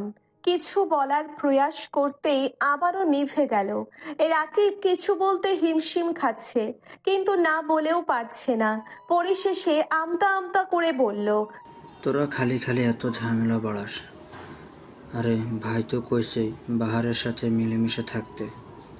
তুই ভাব, সর্দার শিখদের যদি মিলে একদল হয় তাহলে তো পুরো ফিরোজপুর আমাদের দখলে। রাজত্ব আমরাই করব। শামসুল সর্দার বুড়ো হয়েছে, তাছাড়া জামাইয়ের বিরুদ্ধে নিশ্চয় আর দাঁড়াইবে না। ক্ষমতা থাকবে শুধুমাত্র পরশ ভাইয়ের হাতে। আর আমরা পরশ ভাইয়ের পুরনো খাসা লোক, আমাদের দাপুটি থাকবে আলাদা। বাহারের আর ওর দলের সব কয়টারে রাখমু পায়ের তলায়। সুজন ক্ষোভের দৃষ্টি নিয়ে তাকালো রাকিবের দিকে, এরপর অশ্রাব্য গালি দিয়ে বলল, ক্ষমতা ধরে ঠিকঠাকভাবে দেবে, একবার এক হোক না, পরে এই সুজনের কথা মিলাইয়া দেখিস, পায়ের তলায় রাখবে। আর ওই যে তোদের ভাই, ও কিচ্ছু বলবে না। সারা জীবনটা আমি কোপ খাইলাম, কোপাইলাম, মামলা খাইলাম, জেল খাটলাম, অথচ আমার কোনো মূল্যায়নও নেই। ওই বাহার আমারে এই কয়টা মাস আগেও কোপাইছে, সেলাইয়ের দাগ এখনো ঘুষে নাই। কিভাবে ওর লেগে মিলা দলে থাকুন? সে তো তুমিও কোপাইছো। কোপাইছে তো। আরে আমি তো ওইটাই কই, ও আমারে কোপাইছে, আমি ওরে কোপাইছি। আমাদের মধ্যে সম্পর্কটা খালি কোপাকুপি চাপাতির। এই জায়গায় কোনো বন্ধুত্ব নাই, একসাথে কাজ করার প্রশ্নই আসে না। আমরা তো কত ঝামেলা করছি, তাইলে এবার কি করব? ভাইরে কে বুঝাইবেন? সে তো আমাদের মুখে তার বিয়ের নাম শুনলেই খেপে যাবে। হাসলো সুজন, হতাশার সেই হাসির সাথে বলল, বাহারের সাথে কি আমার কোনো শত্রুতা ছিল? ওর দলের সাথে কি তোর কোনো শত্রুতা ছিল? এই শত্রুতাটার সম্পর্কটা তো তোর ভাইয়ের জন্যই হয়েছে। তোর জন্য আমরা মারামারি করলাম, খুনাখুনি করলাম, এখন সেই মিশা যাইতেছে। আমাকে কথা শোনার প্রয়োজনই নাই তার। ক্ষমতা পাইয়া গেলে সব শালা এক। রাকিব উঠে দাঁড়ালো, বলল, এর জন্য যে আবার লাখ লাখ টাকা নিছো হাতাইয়া, তার বেলায় আমরা কোপাকুপি করছি টাকার বিনিময়ে, ভালোবাসা না। যদি একটা নির্বাচনে আমাগো টাকা না দিত, তাহলে এই পোলাপানের মধ্যে একজনও থাকতি না। তোরা নিজেদের ইচ্ছায় করছোস, এখন শেষে তারে দোষ দিলে তো আর হবে না। কথাটা শুনতেই সুজন ক্ষেপে উঠল। চট করে উঠতে গিয়েও গা গলিয়ে আবার পড়ে গেল চেয়ারে। অতিরিক্ত খাওয়া হয়ে গেছে তার। রাকিব আর দাঁড়ালো না সেখানে, হনহন পায়ে চলে গেল ক্লাব ঘর ত্যাগ করে। উদ্দেশ্য পাভেলের সঙ্গ পাওয়া। তাদেরকে দ্রুতই সবটা জানাতে হবে। নিত্য নতুন ভাবে সুজন যে দলের মানুষদের মধ্যে বিষ ঢেলে আলাদা হতে চাইছে, এটা জানানো খুবই দরকার, নইলে খুব শীঘ্রই বিশাল বড় ক্ষতি হয়ে যাবে। রাত তখন 7:30। সন্ধ্যার পরবর্তী এই সময়টা খুব বেশি নিস্তেজ না হলেও জনবহুল নয়। সদর পেরিয়ে গিয়ে ব্রিজ পার হওয়ার পর থেকেই পুরো রাস্তাটা একদম নিস্তব্ধ। একাধার দিয়ে কচুরি পানায় ঠাসা খাল, অন্য ধার দিয়ে কতক্ষণ পরপর জঙ্গল এবং বাকিটা ধান ক্ষেত। ব্যালকনিতে দাঁড়িয়ে আম গাছগুলোর দিকে তাকিয়ে আছে স্পর্শী। শ্রাবণীর সাথে দেখা হয়েছে বরিশাল বসে। এই তো বিয়ের কেনাকাটা করার জন্যেই ছোট চাচিকে নিয়ে ঢাকায় গেছিল সে, আর সে অসুস্থ থাকায় নিয়ে আসা হয়নি। মাগরিবের ঠিক মিনিট 15 আগে দেখা হয়েছে শ্রাবণীর সাথে। বরিশাল থেকে বাসে আস্তে আস্তে নিশ্চয়ই রাত হয়ে যাবে। মেয়েটা কি পারবে? ভাবতেই দুশ্চিন্তারা চেপে ধরলো স্পর্শীকে। কাজটা মোটেও উচিত হয়নি। গাড়িতে জায়গা ছিল, ওকে সাথে নিয়ে আসাটাই উচিত ছিল তার। এতটা রাত হয়েছে, এরপর সদরে নেমে আবার সিএনজি বা ভ্যান ধরতে হবে। ও কি পারবে একা? পরক্ষণেই দুশ্চিন্তা ঝেড়ে ফেললো। নিশ্চয়ই ওর বাবা নিতে আসবে মেয়েকে। বাড়িতে পৌঁছিয়েছে মাত্র 40 মিনিটের মতো হবে। এসেই ব্যাগপত্র নিচে রেখে সোজা বাথরুমে ঢুকেছে। সারা দিনের জার্নির ক্লান্তি অবসাদ পুরোটা গোসলের পানির সাথে মিশিয়ে দিয়ে শরীর হালকা করে বেরিয়েছে। এরপরই নিজেকে আরেকটু নির্মল হাওয়া দিতে বারান্দায় দাঁড়িয়েছিল।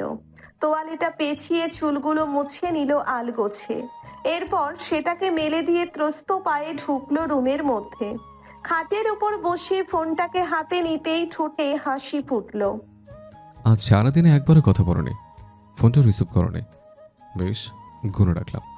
আর ডাবল কল না দেওয়া পর্যন্ত আমি ফোনও ধরছি না স্পর্শী শিকদার। পুরো 27টা ফোন কলের পর একটা মেসেজ দিয়ে ক্ষান্ত হয়েছে পরশ শিকদার। সন্ধ্যার দিকে তাকাতে আরো হাসি পেল। এই লোক ধীরে ধীরে যেন বাচ্চাতে রূপান্তর হচ্ছে। একবার ফোন না তুললে 10 বার দিবে, দিতেই থাকবে। স্পর্শী অবশ্য ইচ্ছে করেই ধরেনি। এত ক্লান্তির মাঝখানে শরীর সাই জানাচ্ছিল না। বালিশটাকে খাটের সাথে হেলিয়ে দিয়ে সেটাতে ঠেস দিয়ে আধশোয়া হয়ে বসলো স্পর্শী। কল লাগালো পরিচিত নম্বরটাতে, কিন্তু ওপাশ থেকে রিসিভড হলো না। স্পর্শী আবারও হাসলো। নিশ্চয়ই এই লোক তার থেকে 54টা কল পাওয়ার জন্য জেদ ধরে অপেক্ষা করে আছে। কিন্তু এটা কি আদেও সম্ভব? মোটেই না। মেসেজ অপশনে গিয়ে গুটি গুটি অক্ষরে লিখলো, শরীর ভালো নেই এমপি সাহেব, আমি অসুস্থ। মেসেজটা সেন্ড করে সেকেন্ড 10 অপেক্ষা করতে হলো স্পর্শীর। এর মধ্যে অপর প্রান্ত থেকে কল লাগালো পরিচিত পুরুষটা। রিসিপ্ট করে কানে নিয়ে ক্লান্ত স্বরে সালাম দিল। ওপাশ থেকে উত্তর আসলো সাথে সাথেই তড়িঘড়ি করে আরো 2-3টে প্রশ্ন ছুড়ে দিল। কি হয়েছে তোমার? কই, গত রাতে তো কিছু জানাওনি, ডাক্তার দেখিয়েছ? ঠোঁট কামড়ে নিচের হাসিটা আটকালো স্পর্শী। কণ্ঠস্বরকে নিচুতে নিয়ে বলল, ডাক্তার দেখানোর মতো তো আর অসুস্থ হয়নি, যতটা রোগ আছে সেটা আপনি এলেই সেরে যাবে। ভ্রু কুঁচকে ফেলল পরশ। এপাশ থেকে স্পষ্ট চাপা হাসির শব্দ পেয়েছে সে। নাকের পাটাতন ফুলিয়ে গম্ভীর কণ্ঠে বলল, তুমি কি আমার সাথে ফ্লার্ট করতে চাইছ? সরি টু সে, আমি মোটেও ইন্টারেস্টেড নই। কল কেন ধরো নেই? কোথায় গেছিলে? রাগ কেন করছেন? বিয়ের বাজার করতে গেছিলাম ঢাকায়। আরে বাবা, আপনাকেই তো বিয়ে করছি। মোট কথা লাভ তো আপনারই। এত সুন্দর একটা বউ পাচ্ছেন যে সারাটা দিন কতটা কষ্ট করেছি জানেন? সেই হিসেবে আপনাকে যদি একটু না জ্বালাই তাহলে তো শান্তি পাবো না। ইনফ্যাক্ট পাচ্ছিলামও না, তাই কল ধরিনি ইচ্ছে করেই, বুঝলেন? পরশ নিশ্চুপ রইল, দাঁতে দাঁত চেপে বলল, স্টুপিড, পাগল, ফোন দেবে না আমায়। স্পর্শী শুনল, হাসলো, কিছু বলার প্রয়াসও করলো, কিন্তু এরই মধ্যে ফোনের মধ্যে শুনল পরশের কথা। অন্য কারোর সাথে কথা বলছে নিশ্চয়ই। হ্যাঁ, এটা পাভেলের কণ্ঠস্বর। 2 ভাই মিলে কি বলছে শোনার জন্য কান পাততেই শ্রবণ হলো কিছু অশ্রাব্য গালি। স্পর্শী হতবাগ হলো। লজ্জায় শ্রবণ শক্তিরা যেন নুইয়ে পড়েছে। পরশের চিৎকার শোনা যাচ্ছে, কিন্তু কেন? এই তো সুন্দর করেই কথা বলছিল। হুট করে কি এমন ঘটলো যে এতটা রাগ? বার কয়েক হ্যালো হ্যালো বলেও লাভ হলো না। ওপাশ থেকে ফোন কেটে দিয়েছে, এখন আর ফোন দেওয়া যাবে না। লোকটা রেগে আছে। পরবর্তীতে মাথা ঠান্ডা হলে নিশ্চয়ই জানা যাবে। নিজেকে বোঝ দিয়ে ত্রস্ত পায়ে নিচে নামলো। উদ্দেশ্য শপিং করা যাবতীয় কিছু অন্যদের খুলে দেখানো। নিচতলায় নামতেই পুনরায় অবাক হলো। দ্রুত পায়ে সদর দরজা দিয়ে ভেতরে ঢুকছে শোভাম। ঢোকার পথে আরশিকে সোফায় দেখতেই সাবধান করলো, বলল, রাতে বাইরে বের হবে না, রাস্তাঘাট ভালো না এখানকার, এটা শহর নয় যে কোনায় কোনায় লোকজন থাকবে। অবাক হয়ে ভাইয়ের মুখের দিকে তাকিয়ে রইল আরশি। হুট করে এমন কথা কেন বলল সেটা বোধগম্য হলো না। স্পর্শী এগিয়ে গেল ভাইয়ের দিকে। ভ্রুযুগল কিঞ্চিত কুঁচকে বলল, কেন, রাতে বের হলে কি হবে? আর কি হয়েছে? তোমাদের লালন পালন করা গেস্ট রুমের কিছু বান্দাকে দেখলাম দৌড়ের ওপর গেট পেরিয়েছে, কেন? কথাটা মোটেও পছন্দ হলো না শোভামের। অন্যদিকে তাকিয়ে গম্ভীর হয়ে বলল, নিজের বাহাদুরি প্রত্যেকটা জায়গায় খাটাতে যেও না, বিপদে পড়তে সময় লাগে না। তোমার বড় হওয়া ভিন্ন পরিবেশে, তাই বলে পরিস্থিতিকে ছোট করে দেখো না। আগামী উপজেলা নির্বাচন না হওয়া পর্যন্ত পরিস্থিতি এমনই থাকবে। বলেও রাতের গেটের বাইরে বের হবে না। চিন্তিত হলো স্পর্শী, বলল, বুঝলাম, কিন্তু ঘটেছেটা কি? বলতে গিয়েও কিছুটা হিমশিম খেল শোভাম। অস্বস্তিও হলো। পরক্ষণেই ছেড়ে ফেললো জড়তা। গমগমে কণ্ঠে বলল, রায়বাড়ির যাওয়ার রাস্তায় গ্যাংরেপ হয়েছে, মেয়েটার অবস্থা শোচনীয়, সদরে নিয়ে গেছে। স্তব্ধ হয়ে গেল স্পর্শী। হাত পা কাঁপছে তার। কম্পনরত কণ্ঠে বলল, মেয়েটার গায়ে কি বেগুনি রঙের টপস ছিল? আমি দেখিনি। মেয়েটা নাকি রায়বাড়িতে যাচ্ছিল, ড্রাইভার বলল বাস থেকে নেমেছে। সেকেন্ড খানেকও আর অপেক্ষা করলো না স্পর্শী। হাতের ফোনটা নিয়ে সোজা সদর দরজার দিকে এগিয়ে গেল। শোভাম অবাক হয়ে তাকালো, ধমক দিয়ে বলল, তুমি যাচ্ছ কোথাও? স্পর্শী দাঁড়াও, একা কেন যাচ্ছ? আমি নিয়ে যাচ্ছি। এই বেয়াদব! শ্রাবণী রায় কত নাম্বার কেবিনে আছে? ও কি সুস্থ আছে? চমকে তাকালো মেয়েটি। হাতের ফাইলটিকে যথাস্থানে রেখে চেয়ার ছেড়ে দাঁড়িয়ে পড়ল। সামনে অস্থির চিত্তে দাঁড়িয়ে এলোমেলো প্রশ্ন করা মানবীর দিকে তাকিয়ে বলল, দুঃখিত ম্যাম, আমি আপনার কথাটা বুঝতে পারলাম না। হতাশ হলো স্পর্শী, রাগও লাগলো। কিছু বলে ওঠার প্রয়াস করতেই শোভাম টেনে নিয়ে গেল পেছনে। এরপর এগিয়ে এসে রিসেপশনের মেয়েটির উদ্দেশ্যে বলল, শুনুন, সন্ধ্যার পর একটা মেয়ে ভর্তি হয়েছে এখানে। গ্রামের কিছু মানুষজন ভর্তি করিয়েছে। ও পুরো কথাটা শেষ করার আগেই মেয়েটা তড়িঘড়ি করে বলে উঠল, ও বুঝতে পেরেছি, রেপ করা হয়েছে ওই মেয়েটার কথা বলছেন তো? ওনাকে তো 3rd ফ্লোরে শিফট করা হয়েছে। দাঁড়ান, আমি কেবিন নাম্বারটা দেখে বলছি। এরপর একজন নার্সকে ডেকে কিছু জিজ্ঞেস করলো। কথা শেষ হতেই শোভাম সর্দারের দিকে তাকিয়ে বলল, জি, ওনাকে 407 কেবিনে নেওয়া হয়েছে। মুহূর্ত ব্যয় করলো না স্পর্শী, শোভামকে রেখেই লিফটের দিকে এগিয়ে গেল। ইতিমধ্যে ভাইকে ফেলে দরজা বন্ধ করে দিয়েছে প্রায়। এরই মধ্যেই শোভাম চিপকে ঢুকে পড়ল, দাঁতে দাঁত চেপে বলল, থাপ্পড় খেয়েছো? দেখছিলে না আমি আসছি, তাও কেন বন্ধ করেছিলে? উত্তর দিল না স্পর্শী। কিয়দংশ সময় ব্যয় করে বলল, আমার দ্রুত যাওয়া প্রয়োজন।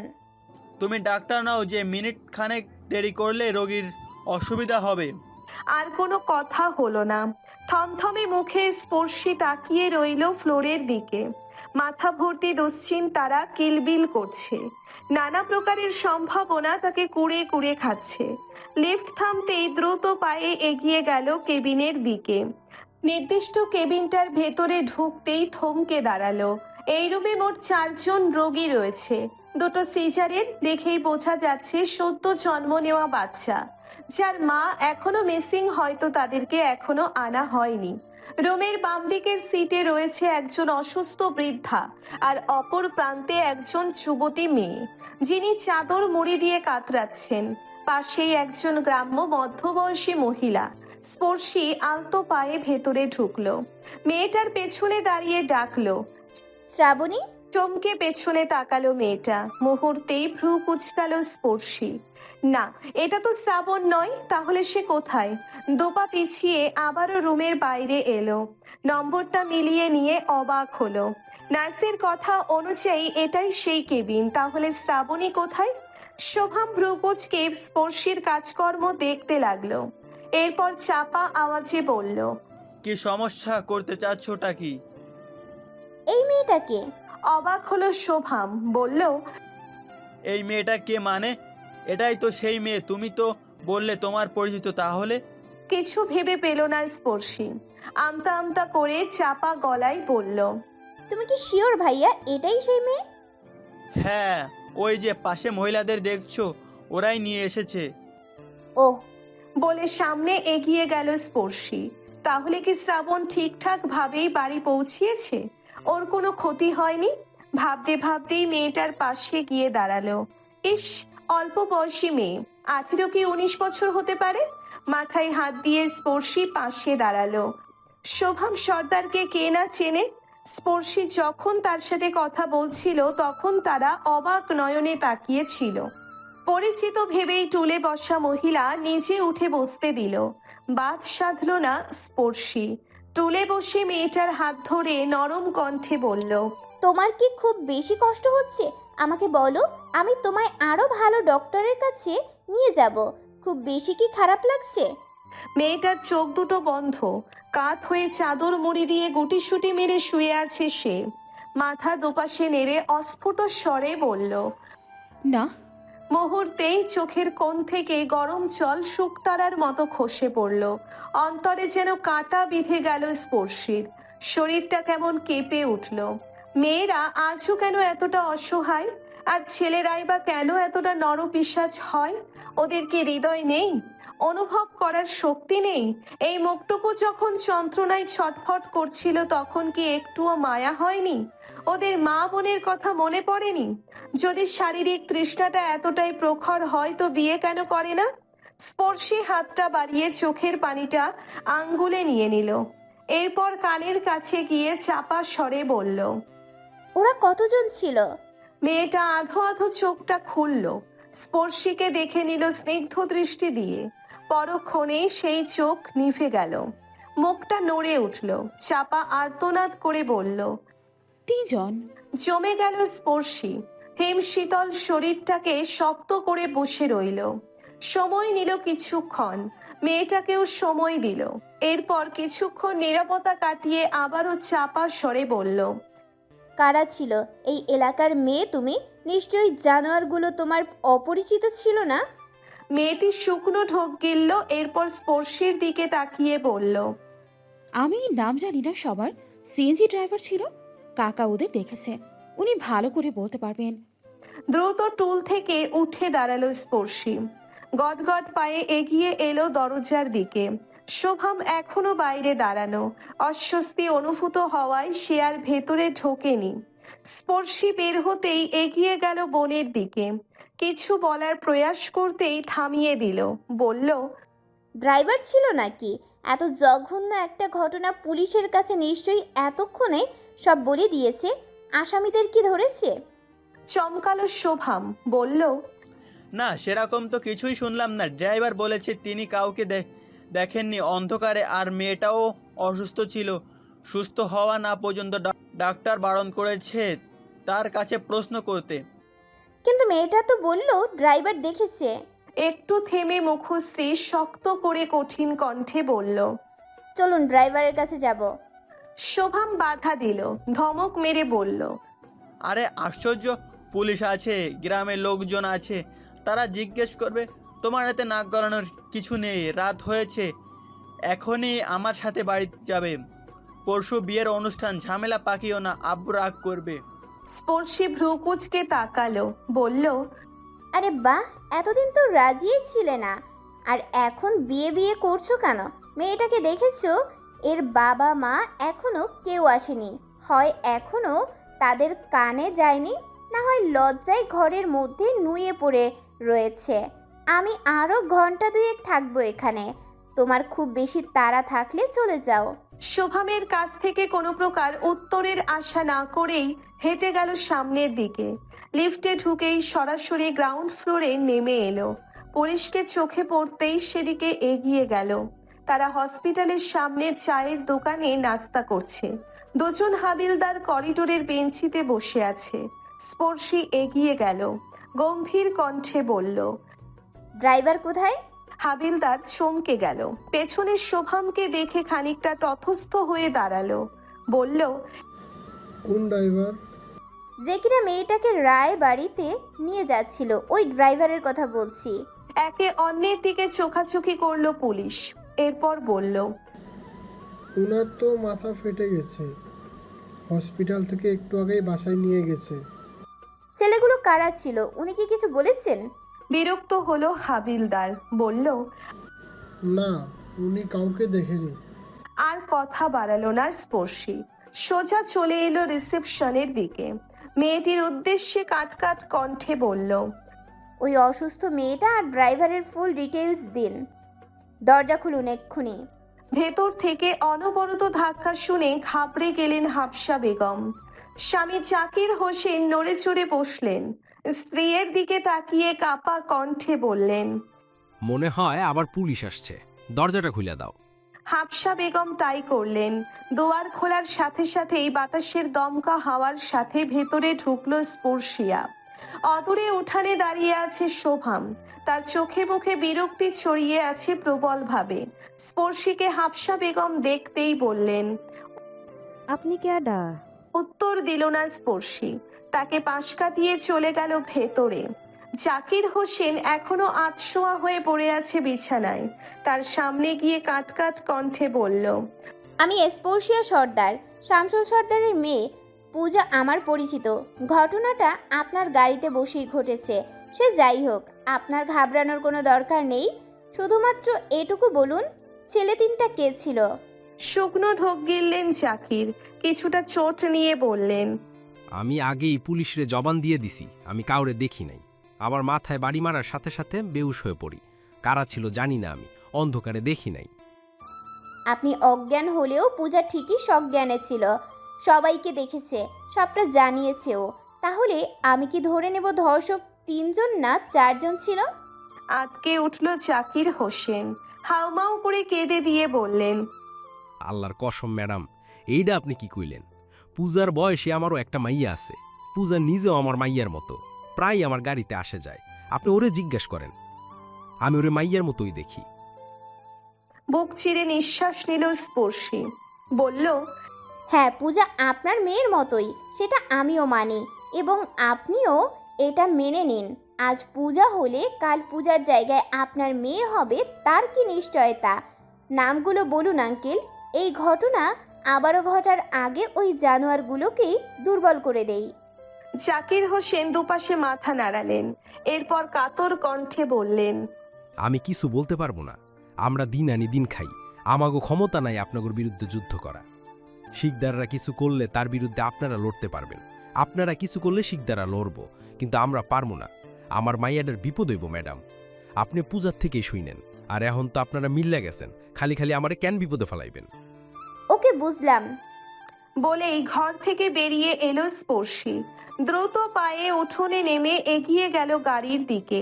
শোভাম তাচ্ছিল্যের হাসি দিল, বলল, তো গোয়েন্দাগিরি করে কি জানতে পারলে? স্পর্শী চমকে ভাইয়ের দিকে তাকালো, এরপর নিজেও হাসলো। রহস্যময়ী সেই হাসি। বলল, যেটা জানার ছিল সেটাই জেনেছি। মুখটা গম্ভীর হয়ে গেল শোভামের। এরপর আর কোনো কথা বলল না, সোজা গাড়ি স্টার্ট দিল বাড়ির উদ্দেশ্যে। ব্রিজের গোড়ায় এসে রাস্তা পাল্টাতেই খেপে গেল স্পর্শী। চেঁচিয়ে উঠল, বলল, আরে তুমি কোথায় যাচ্ছ? হসপিটালে চলো ভাইয়া, আমার কাজ আছে। আরও ভালো হচ্ছে না কিন্তু। শোভাম দুম করে ব্রেক কষল, এরপর পিছু ফিরে রাগত স্বরে বলল, একদম কোনো শব্দ করবে না। অনেকক্ষণ যাবৎ ঘুরছি তোমার কথা মতো। এখন সোজা বাসায় যাবে। আব্বু বারবার কল করেছে নিয়ে, যখন আমি এসেছি তখন বাড়ি পর্যন্ত নিয়ে আসাটাও আমার দায়িত্ব। এরপর তোমার ইচ্ছে হলে তুমি সারা রাত বাইরে থেকো, আমি বাধা দেব না। কোথায় আছো তুমি? ফোন রিসিভ করতে ওপাশ থেকে ধমক স্বরূপ প্রশ্নটা ছুঁড়ে মারল। অবাক হলো স্পর্শী। পরক্ষণে অলসতা চড়ানো কণ্ঠে উত্তর দিল, কোথায় থাকবো এই রাতে? বাড়িতে আছি। পরশ ক্ষান্ত হলো। পরক্ষণেই গম্ভীর কণ্ঠে পুনরায় প্রশ্ন করল, হসপিটালে গেছিলে কেন? কিভাবে দেখলেন? আপনিও ছিলেন নাকি সেখানে? থাকলে কথা বললেন না কেন? কই, আমি তো আপনাকে দেখিনি। মনোযোগ সহকারে কথাগুলো শুনল পরশ, কিন্তু পুরো বাক্যের মধ্যে কোথাও তার উত্তর নেই, বরং কথাগুলোকে ঘুরিয়ে ঠিক উল্টো ভাবে তাকে প্রশ্ন ছুড়ছে। আমি জিজ্ঞেস করেছি তুমি কেন হসপিটালে গিয়েছিলে? ওহ, আসলে আমি মেয়েটাকে দেখতেই গেছিলাম। পরশ খেপল, কিন্তু সেটাকে প্রকাশ করলো না। নিজেকে সর্বোচ্চ শান্ত রেখে বলল, তোমার কি সেখানে যাওয়ার খুব বেশি প্রয়োজন ছিল স্পর্শিয়া? এমনিতে রাস্তাঘাট ভালো না, এর মধ্যে তুমি রাতে কোন সাহসে বাড়ি থেকে বেরিয়েছ? শোয়া থেকে উঠে বসলো স্পর্শী। পা দুটোকে গুছিয়ে আসন দিয়ে বসলো। মাথাটা যন্ত্রণায় ছিঁড়ে যাওয়ার উপক্রম। কথা বলতে ইচ্ছে হচ্ছে না, কিন্তু এই মুহূর্তে কল কাটতেও মন সায় দিচ্ছে না। একের পর এক বিরক্তিকর প্রশ্নগুলো তার মধ্যে রাগটাকে জিইয়ে ক্রমশ বৃদ্ধিতে সহায়তা করছে। স্বাভাবিক কণ্ঠে বলল, এই কথাগুলো বলতে আপনার একটুও লজ্জা লাগছে না এমপি সাহেব? আপনি এই অঞ্চলের এমপি, ক্ষমতায় আপনি আছেন, আর আপনি থাকতেও আপনারই মা বোনেরা রাস্তায় নিরাপদ নয়। এরকম একটা অশ্লীল ঘটনা ঘটলো, সেটাও মধ্যরাতে নয়, সন্ধ্যা রাতে। আপনার কি উচিত না জনগণকে নিরাপত্তা দেওয়া? নাকি শুধু ভোটগুলো পাওয়ার জন্যই এত কিছু? কিভাবে, কোন মুখে আবার আমাকে বলেন রাতে যেন বের না হই? এতে ক্ষতি হওয়ার সম্ভাবনা আছে। আপনার তো উচিত ওই কিটগুলোকে জনসম্মুখে জবাই করা, যাতে অন্যরা এই কাজ করার আগে 100 বার ভাবে। বেশ কিছুক্ষণ নীরব রইল পরশ। ফোনের অপর প্রান্ত থেকে স্পর্শীও কিচ্ছু বলছে না। হুট করেই যেন দুপাশটা বিষাদে ছেয়ে গেল। কিন্তু এই নিশ্চুপতা তো বেশিক্ষণ স্থায়ী করা যায় না। প্রতিটা মুহূর্তে, প্রতিটা ক্ষণে তার মনে শঙ্কা বেড়েই যাচ্ছে। এটা হতে দেওয়া উচিত না। পরশ কণ্ঠে নমনীয়তা আনলো, বোঝানোর স্বরে বলল, দেখো স্পর্শিয়া, অঞ্চলটা মাত্র 4 বর্ণের ক্ষুদ্র একটা শব্দ হলো বাস্তবিকভাবে এর বিস্তৃত অনেক। হুট করে বলে সবটা সামলানো যায় না, একটা নির্দিষ্ট সময় আর সুযোগের প্রয়োজন হয়। এতদিনের বিশৃঙ্খলা একদিনে ঠিক করা যায় না, পরিস্থিতি অনুকূলে নিতে পর্যাপ্ত সময়ের প্রয়োজন, বুঝছো? ভ্রুযুগল কুচকে ফোনের দিকে তাকিয়ে রইল স্পর্শী। বলল, বিশৃঙ্খলা মানে? এতদিন তো আব্বু সামলেছে, তার মানে আপনি বলতে চাইছেন আমার বাবা তার দায়িত্ব পালন করতে পারেনি? এ কথা বলবো আব্বুকে, তারপর বিয়ে একদম খাইয়ে দিবে। আন্ত হাসল পরশ, বলল, হয়েছে, শব্দ আমার। দয়া করে এখন আপনি ঘুমিয়ে পড়ুন, মাঝখানে কাল একটা দিন, পরশু বিয়ে, আর কোনো ঝামেলা বাকিও না। স্পর্শিয়া ভাবুক স্বরে উত্তর দিল, বলল, পরক্ষণেই আচমকা কিছু মনে পড়ে গেল। তড়িঘড়ি করে বলল, এই আপনি পূজাকে দেখতে গেছিলেন? মুহূর্তেই গুরু গম্ভীর হয়ে গেল পরশ। না, কাল যাব। তাহলে প্লিজ আমাকেও নিয়ে যাবেন। আপনি আব্বুকে বলুন না, আমি একা বের হলে ওরা রাগ করে। আপনি বললে তেমন কিছু বলবে না। পূজাকে দেখতে আমিও যেতে চাই। দরকার নেই কোনো, আর তাছাড়া আমাদের এখানে বিয়েটা হয়নি। বিয়েটা হোক, সব জায়গায় নিয়ে যাব, কিন্তু তার আগে নয়। কপাল উঁচিয়ে ফোনের দিকে তাকিয়ে রইল স্পর্শী। এই প্রথমবার নিচু থেকে কোনো প্রস্তাব করলো, আর সেটাও বেশ অপমানের সাথে রিজেক্টেড হলো। বিষয়টা লজ্জার, কিন্তু তাও তাকে টলানো গেল না। বরাবরের মতো ব্যঙ্গ করে বলল, বাহ, কি দারুণ সভ্য এমপি। বিয়ের আগে যেন এই ফোনে কোনো কল না আসে, সেটাও দৃষ্টিকটু ঠেকবে। বলেই কেটে দিল ফোন। এরপর ফোনটাকে সাইলেন্ট করে দূরে সরিয়ে রাখলো। মাথাটা যেন ছিঁড়ে পড়ে যাবে। ধীর পায়ে বিছানা থেকে উঠল। লাইট জ্বালাতে ইচ্ছে হলো না মোটেও। পরিচিত রুমটাতে আবছা অন্ধকারের মধ্য গিয়ে দাঁড়ালো বাথরুমের সামনে। লাইট জ্বালিয়ে ঢুকে গেল সেখানে। মাথায় বেশ কিছুক্ষণ ধরে ঠান্ডা পানি ঢাললো। এরপর সেটা মুছে এগিয়ে এলো বিছানার দিকে। ঘুমানোর প্রয়াস চালালো ঘন্টা খানেক ধরে, কিন্তু ঘুম কিছুতেই ধরা দিল না। মাথার মধ্যে মাথার মধ্যে এক অদ্ভুত সত্তা দুশ্চিন্তা জমা করতে লাগলো বারংবার। ভালো লাগছে না, ঘুমও আসছে না। এভাবেই ছটফট করতে করতে কেটে গেল সারাটা রাত। সকালের নির্মল বাতাস এবং গা স্পর্শী রোদটাকে গায়ে মাখিয়ে নেমে গেল গাড়ি থেকে।